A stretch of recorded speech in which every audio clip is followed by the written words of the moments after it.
श्रावण मास महात्म्य कथा अध्याय 20। श्री शिवाय नमस्तुभ्यम। हर हर महादेव। आप सभी पर भोलेनाथ की कृपा सदा सर्वदा बनी रहे। आपसे अनुरोध है कि कथा को पूरा अवश्य सुनिएगा।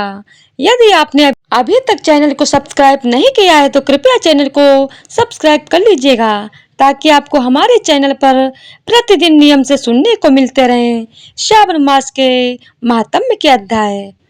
तो आइए आरंभ करते हैं श्रावण मास महात्म्य का 20वां अध्याय। श्रावण मास में त्रयोदशी और चतुर्दशी को किए जाने वाले कृत्यों का वर्णन।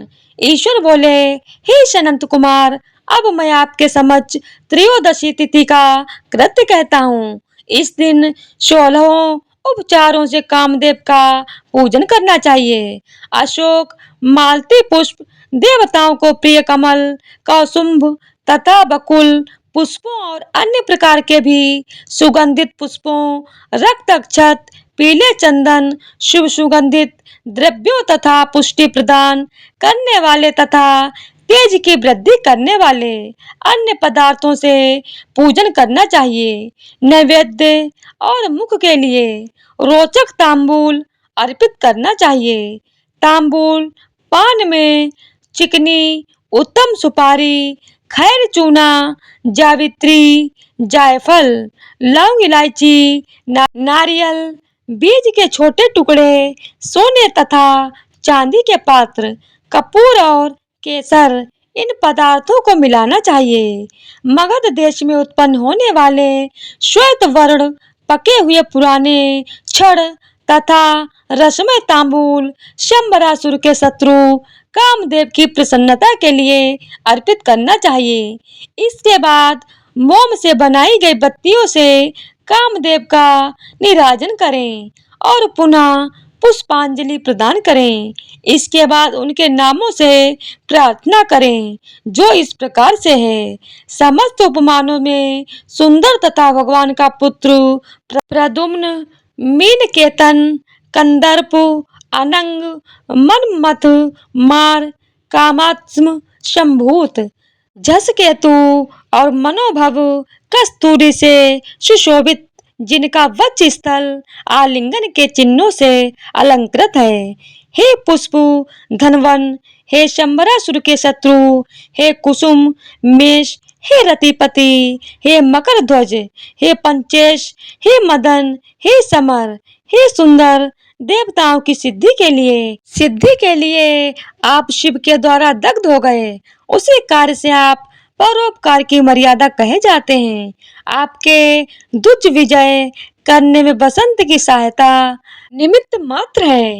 इंद्र दिन रात आपका मनोरंजन करने में लगे रहते हैं, क्योंकि अपने पद से च्युत होने की शंका में वे तपस्वियों से भयभीत रहते हैं। आपके अतिरिक्त क्षण मन वाला कौन है जो शिव जी से विरोध कर सकता है? पर ब्रह्मानंद के समान आनंद देने वाला आपके अतिरिक्त दूसरा कौन है? तथा महामोह की सेनाओं में आपके समान तेजस्वी कौन है? अनिरुद्ध के स्वामी और मलयगिरी पर उत्पन्न चंदन तथा अगुरु से सुवासित विग्रह वाले जो देवेश कृष्ण पुत्र हैं, वह आप ही हैं। हे शरतकालीन चंद्रमा के उत्तम मित्र, ही जगत की सृष्टि के कारण जगत पर विजय के समय दक्षिण दिशा तथा पवन देव आपके सहायक थे। हे नाथ, आपका अस्त्र महान, निष्फल न होने वाला, अत्यंत दूर तक जाने वाला, मर्म स्थल का छेदन करने वाला, करुणा शून्य तथा प्रतिकार रहित है। सुना गया है कि वह अत्यंत कोमल होते हुए भी महान क्षोभ करने वाला और अपने तुल्य पदार्थों को भी दर्शन मात्र से ही क्षुभित करने वाला है। जगत पर विजय करने में सहायक होने से प्रवृत्ति ही आपका मुख्य अलंकार है। हे विभो, आपने सभी श्रेष्ठ देवताओं को उपहास के योग्य बना दिया, क्योंकि ब्रह्मा जी अपनी पुत्री में कामासक्त हो गए, विष्णु जी वृंदा में अनुरक्त हो गए और शिव जी पर स्त्री के कारण अस्पर्श हो गए। हे मानद, यह वर्णन मैंने मुख्य रूप से किया है। अधिक कहने से क्या लाभ? इस लोक में अपने वश में रहने वाले ब्राह्मण विरले हैं। अतः हे भगवान, इसकी की गई पूजा से आप प्रसन्न हो। श्रावण मास में शुक्ल पक्ष की त्रयोदशी तिथि के दिन पूजा करके कामदेव प्रवृत्ति मार्ग के विशेषज्ञ व्यक्ति को अत्यधिक पराक्रम तथा शक्ति करते हैं और निवृत्ति मार्ग में संलग्न व्यक्ति से अपने विकार को हर लेते हैं। श्रावण मास में शुक्ल पक्ष की त्रयोदशी तिथि में अपनी पूजा के द्वारा संतुष्ट होकर ये कामदेव सकाम पुरुष को अनेक प्रकार के अलंकारों से विभूषित तथा मनोरम स्त्रियां प्रदान करते हैं और दीर्घजीवी गुणों से संपन्न सुख देने वाले तथा श्रेष्ठ वंश परंपरा वाले अनेक पुत्र देते हैं। हे मानद, त्रयोदशी तिथि का जो शुभ कृत्य है उसे मैंने कह दिया। अब चतुर्दशी तिथि में जो करना चाहिए उसे सुनिए। अष्टमी को देवी का पवित्रारोपण करने को मैंने आपसे कहा है। वह यदि उस दिन न किया गया हो तो चतुर्दशी के दिन पवित्रक धारण कराएं। चतुर्दशी तिथि को त्रिनेत्र शिव को पवित्रक अर्पण करना चाहिए। इसमें पवित्रक धारण कराने की विधि देवी तथा विष्णु जी की पवित्रक विधि के समान ही है। केवल प्रार्थना तथा नाम आदि में अंतर कर लेना चाहिए।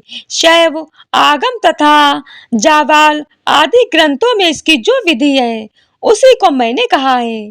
विकल्प से इसमें जो कुछ विशेष है उसे मैं आपको बताता हूँ। 11 अथवा 48 अथवा 50 तारों का समान ग्रंथि तथा समान अंतराल वाला पवित्रक बनाना चाहिए। पवित्रक 12 अंगुल प्रमाण के, 8 अंगुल प्रमाण के, 4 अंगुल प्रमाण के अथवा पूजित शिवलिंग के विस्तार के प्रभाव वाले बनाकर शिव जी की प्रसन्नता के लिए अर्पण कर देने चाहिए। विधि पहले बताई गई है, फल आदि पहले कहे जा चुके हैं। जो इस व्रत को करता है वह कैलाश लोक प्राप्त करता है। हे वत्स, मैंने यह सब आपसे कह दिया, अब आप और क्या सुनना चाहते हैं? इस प्रकार श्री स्कंद पुराण के अंतर्गत ईश्वर सनंत कुमार संवाद में श्रावण मास महात्म्य में त्रयोदशी चतुर्दशी कर्तव्य कथन नामक 20वां अध्याय पूर्ण हुआ। तो प्रेम से बोलिए हर हर महादेव। तो आइए अब श्रवण करते हैं शिवजी माता पार्वती की कल्याणकारी कथा। यदि आपने यह कथा पूरे अंत तक सुन लिया तो यकीनन आपको अपनी परेशानियों का हल भगवान के प्रति श्रद्धा और भक्ति 100 गुना ज्यादा बढ़ जाएगी। तो इसीलिए कथा को पूरे मन से सुने। कथा को पूरा सुनने से लाभ मिलता है और आधा अधूरा सुनने से भगवान का अपमान होता है। साथ ही आप सभी वीडियो को एक लाइक करके ओम नमः शिवाय हर हर महादेव कमेंट में जरूर लिखें। शिव पुराण के अनुसार एक गांव में एक गरीब ब्राह्मण अपनी पत्नी व अपने पुत्र के साथ रहा करता था। उसके पुत्र का नाम सोमदत्त था। वह गरीब बूढ़ा ब्राह्मण नित्य प्रति शिव जी को जल चढ़ाया करता था और उसकी पत्नी ब्राह्मणी को यह सब बिल्कुल भी पसंद नहीं था। प्रिय भक्तों, दरअसल ब्राह्मण पहले बहुत पूजा पाठ करती थी, व्रत उपवास सब कुछ करती थी। इतना सब कुछ करने के बाद भी उसकी गरीबी दूर नहीं हो रही थी। जब ब्राह्मण जवान था तो कहीं से कथा सुनकर पूजा पाठ करके दक्षिणा लाता, उसी से उसका गुजारा होता था। फिर भी ब्राह्मणी इस आस में पूजा पाठ करती थी कि कभी न कभी उसकी गरीबी दूर होगी, किंतु उसके पूजा पाठ का कोई फल नहीं मिला। अब तो ब्राह्मण भी बूढ़ा हो गया था। उसमें इतनी शक्ति नहीं थी कि वह कहीं गांव-गांव में जाकर कथा कराए। वह बीमार रहने लगा। घर में कमाने वाला कोई भी नहीं था। ब्राह्मण का बेटा सोमदत्त गुरुकुल में पढ़ा करता था, अब ब्राह्मणी के घर में खाने के लाले पड़ गए तो वह गुस्से में पूजा पाठ करना छोड़ देती है और ब्राह्मण को भी पूजा पाठ करने से मना करने लगती है और कहती थी कि भोलेनाथ और अन्य देवी देवताओं की पूजा करते करते जवानी से बुढ़ापा आ गया, लेकिन भगवान ने हमारी गरीबी दूर नहीं की, उल्टा अब तो दाने दाने को मोहताज हो गए हैं। अरे मेरी ही मति मारी गई थी कि मैंने दिन रात उपवास व्रत किया, जब तक मैं अपने शरीर को सुखा दिया। अब क्या देगा तुम्हारा शिव जो तुम शिवलिंग पर जल चढ़ाया करते हो। प्रिय भक्तों, ब्राह्मणी की बातों को सुनकर ब्राह्मण कुछ नहीं कहता था। उसे तो अपने आराध्य भोलेनाथ पर पूरा विश्वास था। अब ब्राह्मण का बेटा अपनी शिक्षा पूरी करके गुरुकुल से वापस अपने घर आ गया और अपनी माता पिता की सेवा करने लगा। एक दिन की बात है, सोमदत्त शिव मंदिर में अपने पिता के साथ पूजा पाठ कर रहा था और वहीं पर शिव भक्तों को कथा सुनाने लगा। वह कहता है कि जो भक्त भगवान शिव की कथा को सुनते हैं, उनके मन में जो इच्छा रहती है, भोलेनाथ उनकी मनोकामना अवश्य पूरी करते हैं। प्रिय श्रोताओं, सोमदत्त की यह सब बातें मंदिर में पूजा करने आए उसी राज्य के राजा ने सुन लिया और उसे यह बात बहुत अच्छी लगी और उसने सोमदत्त को अपने यहाँ राजकुमारी को कथा सुनाने के लिए नौकरी पर रख लिया। अब सोमदत्त प्रतिदिन राजा की लड़की को कथा सुनाने जाया करता था। वहां से दक्षिणा में जो भी मिलता उसमें ही वह अपने परिवार का पालन पोषण करने लगा। इस पर भी ब्राह्मणी खुश नहीं थी। उसने कहा, मुझे अपने बच्चे की भविष्य की चिंता है। हमारा जीवन तो जैसे तैसे कट गया, लेकिन मेरे पुत्र का जीवन अभी बाकी है। हमारे मरने के बाद उसका क्या होगा। हमारी भक्ति पूजा पाठ का फल लगता है कभी नहीं मिलेगा। क्या भोलेनाथ को मेरा दुख दिखाई नहीं देता। मेरा पुत्र राजा के घर से जो कुछ भी लेकर आता है, माना कि उससे हमारे पूरे परिवार का पेट भर जाता है, किंतु और भी आवश्यकताएं कैसे पूरी होंगी। ईश्वर ने अपनी आंखें क्यों बंद कर रखी हैं। क्या मेरे पुत्र को हमारे तरह ही गरीबी में रहना होगा।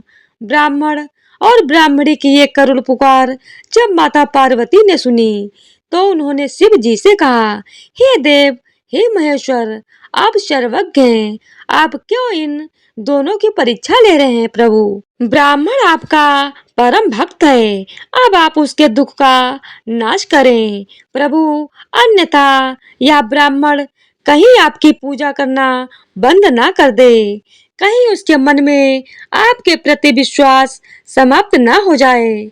माता पार्वती की बात को सुनकर भोलेनाथ ने कहा, हे देवी, आप चिंता ना करें, मैंने उनके भाग्य उदय का बीज तो पहले ही बो दिया है।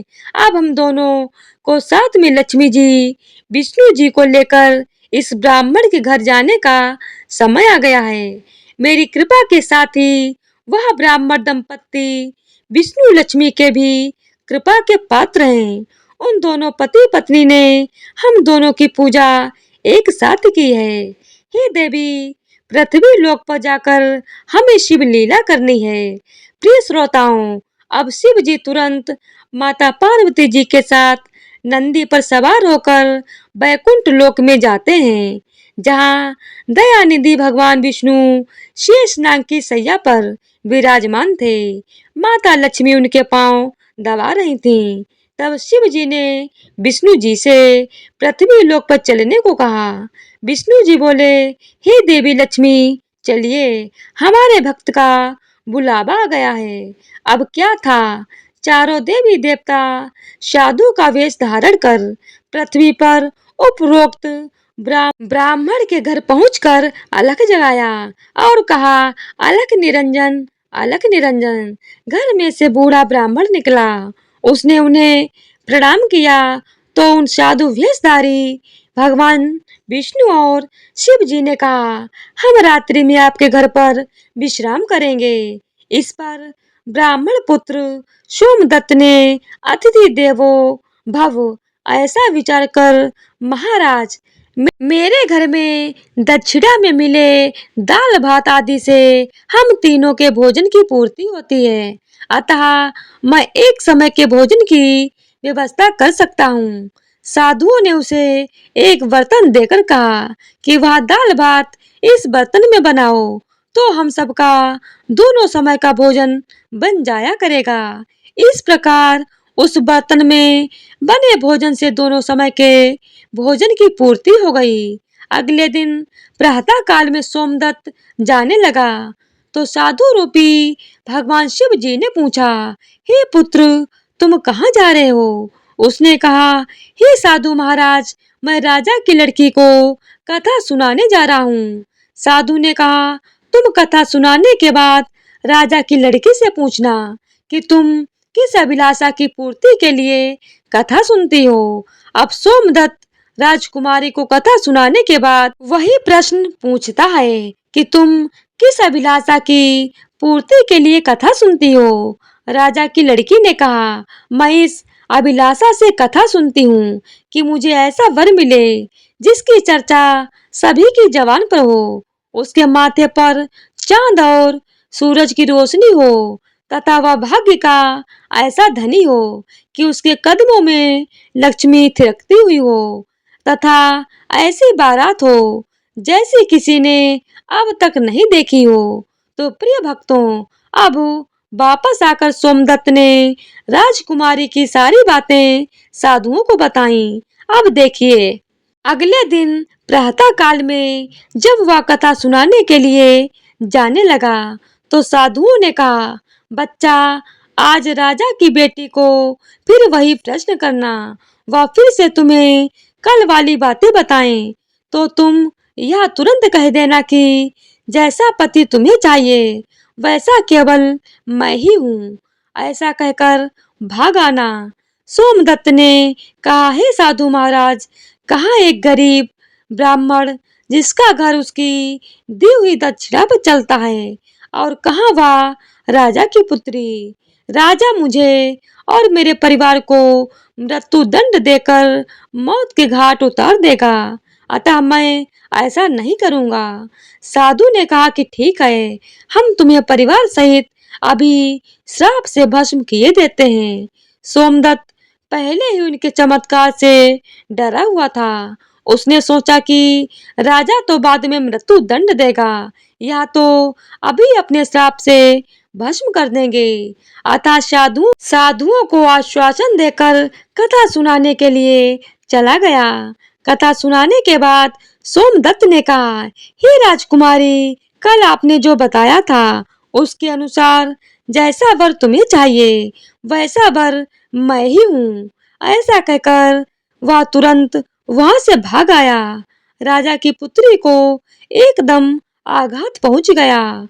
उसने दासी के द्वारा अपने पिताजी को बुलाकर सब बात बताई।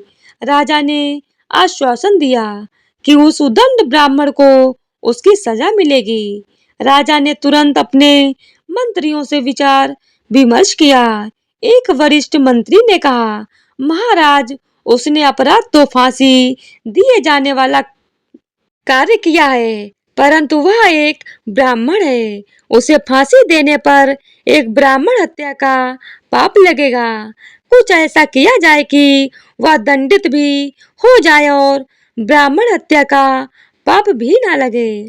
काफी विचार विमर्श करने के बाद तय हुआ कि शादी का निमंत्रण पत्र कुछ शर्तों के साथ भिजवाया जाए।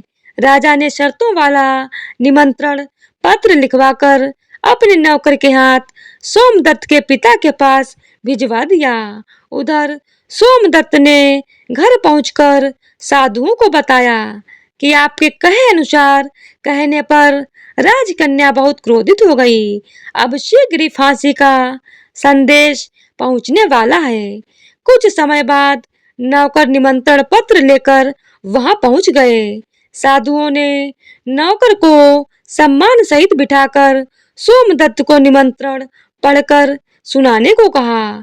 इस पत्र इस प्रकार था, अर्थात पत्र पर लिखा था, हे ब्राह्मण पुत्र, हमें तुम्हारा शादी का प्रस्ताव मंजूर है, परंतु साथ साथ हमारी कुछ शर्तें भी हैं। हमारे द्वारा सभी शर्तें पूरी करने पर हम अपनी कन्या का विवाह तुम्हारे साथ कर देंगे। शर्तें पूरी न होने पर तुम्हें परिवार सहित फांसी दे दी जाएगी। शर्त इस प्रकार से है। पहली शर्त, बारातियों के ठहरने वाले सभी बारात घर तथा बनाए गए सभी तंबू बारातियों से भरे होने चाहिए। कोई भी तंबू खाली नहीं रहना चाहिए। दूसरी शर्त, बाराती के आतिथ्य सत्कार में बनाई गई सभी खाद्य सामग्री उपयोग होनी चाहिए, कुछ भी बचना नहीं चाहिए। तीसरी शर्त, ऐसी अद्भुत बारात आनी चाहिए जिसकी प्रशंसा हर व्यक्ति के जबान पर हो। बारात आने पर यदि कोई भी शर्त अधूरी होगी तो बारात में आने वाले सभी बारातियों को फांसी दे दी जाएगी। पत्र पढ़कर सोमदत्त डर से कांपने लगा। साधुओं ने कहा, तुम डरो नहीं, नौकर को भोजन खिलाकर पत्र का उत्तर देकर विदा करो और पत्र में लिखो कि आप विवाह की तैयारी करें, हम फला दिन बारात लेकर आ रहे हैं। नौकर को भोजन में दाल भात परोसा गया। नौकर की थाली में चमत्कार से 36 प्रकार का भोजन बन गया। विदाई में साधुओं ने, जो कि साधु के वेश में भोलेनाथ और विष्णु जी थे, उस नौकर को मुट्ठी भर धूनी की राख पत्र देकर विदा किया।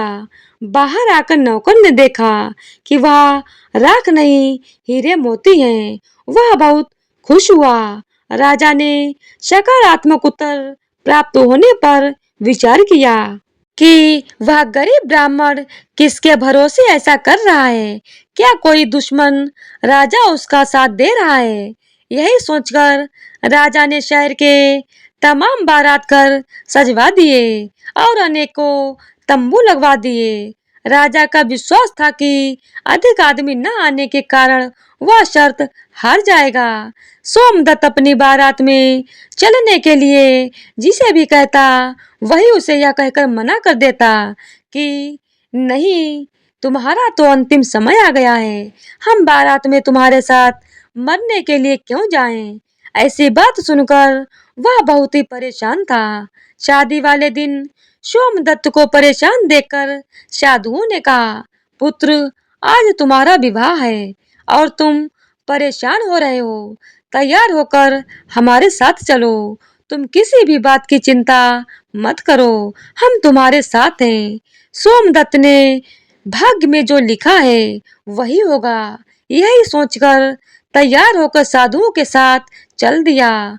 भगवान शिव जी ने इस बारात में चलने के लिए सभी देवताओं को मनुष्य रूप में आमंत्रित कर दिया तथा भूत प्रेत व अनेक गणों को भी शादी में बुला लिया, जिसके कारण सभी बारात घर व लगाए गए सभी तंबू भर गए।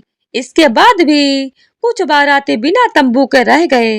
राजा के पास सूचना भिजवाई गई कि बारातियों के ठहरने का और प्रबंध कराया जाए। सूचना मिलने पर राजा ने विचार किया कि कहां से इतने बाराती आ गए, चलकर देखना चाहिए। फिर क्या था, राजा तुरंत वहां पहुंचा। राजा को आया देखकर शिव जी ने शुक्र व शनि जी को बच्चे के रूप में बनाकर भूख के कारण रुला दिया। राजा ने दो बच्चों को रोते हुए देखकर पूछा कि यह बच्चे क्यों रो रहे हैं। साधु बने शिव जी ने कहा, इन्हें भूख लगी है राजन। राजा ने उन बच्चों को खाना खिलाने के लिए भेज दिया।